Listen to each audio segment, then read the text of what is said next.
Hello friend, welcome back to my channel Fagu Pallab. তো সবাই হয়তো ভাবছো যে কি হলো হঠাৎ ট্রেনের মধ্যে সকালে গুড মর্নিং কেন। তো এই যে শুয়ে আছি, কাকা শুয়ে আছে, আমি শুয়ে আছি, দিদি শুয়ে আছে, আর মারা তখন উঠে গিয়েছে, ভাই সবাই বসে আছে, বাবাও বসে আছে। তো আমি উঠে ফ্রেশ হয়ে একটু চা খেলাম। চা খেয়ে আমরা ট্রেন থেকে নেমে গেলাম দুপুর দিকে। নেমে এই যে সবাই বসে আছি গাড়িতে। এখন আমরা যাচ্ছি গ্যাংটক। তো আমাদের 8 দিনের একটা ট্যুর ছিল বাড়ির থেকে। মানে গরমে এখানে প্রচুর প্রবলেম হচ্ছিল, তো ওই জন্য এবার প্রতি বছরে বাবা আমাদেরকে ঘুরতে নিয়ে যায়। তো এই বছর সেটা হয়েছিল দার্জিলিং গ্যাংটক দুটোই। তো এখন আমরা নেমে পড়েছি নিউ জলপাইগুড়িতে। তো তারপরে আমরা এখন যাচ্ছি গ্যাংটক গাড়িতে করে। এখান থেকে আমাদের টোটাল 35 জন ছিল, তো প্রায় 3-4টে গাড়ি লেগেছিল সবাই মিলে। এখন আমরা যাচ্ছি সুন্দর প্রাকৃতিক দৃশ্য দেখতে দেখতে। আর তখনও এখানে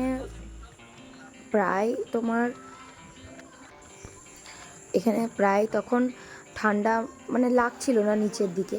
তো তারপরে যত উপরের দিকে উঠতে থাকি তত ঠান্ডা লাগছিল, আর খুবই ভালো লাগছিল। কারণ এখানে যখন 44 ডিগ্রি টেম্পারেচার সহ্য করে ওইখানে একটু ঠান্ডা ঠান্ডা লাগছিল, ওয়েদারটা সত্যি খুব ভালো লাগছিল। তো আমি দার্জিলিং এর আগে গিয়েছিলাম, কিন্তু অনেক ছোটোতে গিয়েছিলাম, তখন আর মানে অত জ্ঞান ছিল না, অত মনেও পড়ে না। কিন্তু এখন আমার মানে যেটা মনে থাকবে সেটা এখনই প্রথমই যেটাই দেখছি সেটাই নতুন লাগছে, কারণ পুরনো কোনো স্মৃতি আর মাথার মধ্যে নেই, সব ভুলে গেছি। আর এই যে কাকা রণ সামনে বসেছে আর আমরা সব পিছনে। তো তারই মধ্যে রণ একটা ঘটনা ঘটিয়েছিল। রণ চলতে চলতে গাড়ির গেটটা খুলে দিয়েছিল, কাকার গাড়ি, মানে কাকা যে সামনে বসেছিল ওখানে গেটটা খুলে দিয়েছিল।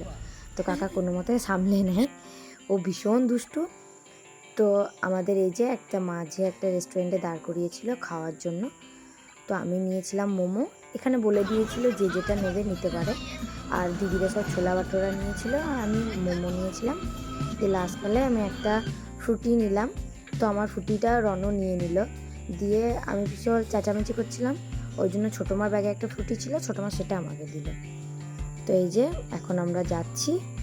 হয়তো যদি গরমের দিনে না গিয়ে শীতের দিনটাতে যেতাম তাহলে হয়তো বরফ আরও একটু বেশি, মানে এগুলোর প্রাকৃতিক সৌন্দর্যটা আমি না, ড্রাইভাররা বলছিল যে আরও সুন্দর লাগে দেখতে, আরও একটু মানে নিচের থেকেই ঠান্ডাটা পাওয়া যায়, সুন্দর একটা ব্যাপার।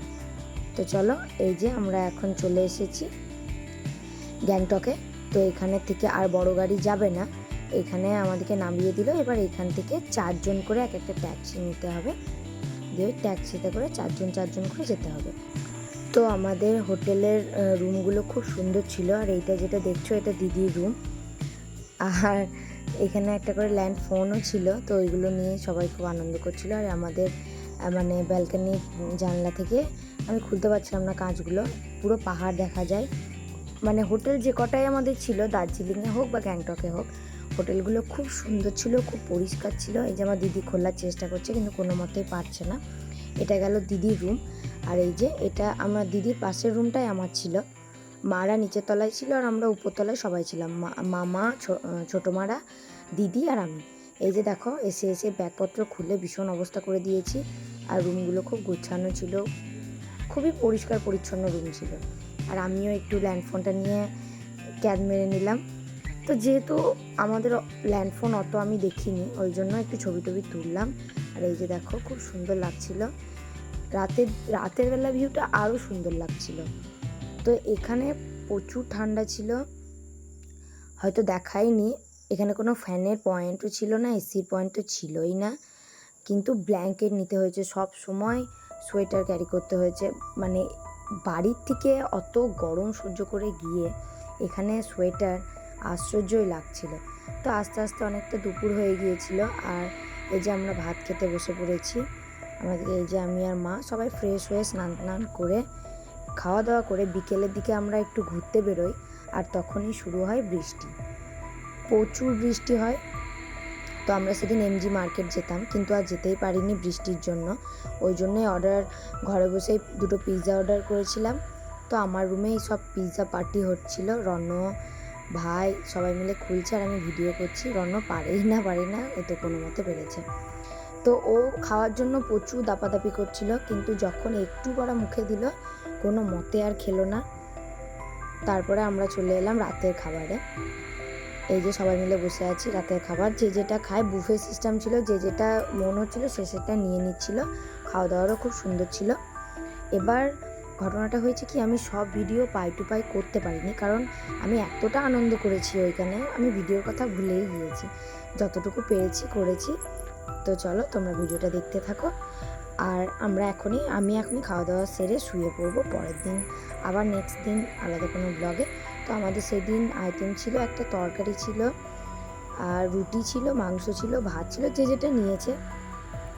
আর আমি এখানে সবাই বসে পড়তো, আমি সবাইকে নিয়ে গিয়ে রুটি বা ভাত যেটাই খেতাম আমি সেটা সবাইকে নিয়ে গিয়ে দিতাম। তো চলো টাটা, আজকে ব্লগটা এখানেই শেষ করলাম। আবার নেক্সট দিন দেখা হবে অন্য কোনো ব্লগে।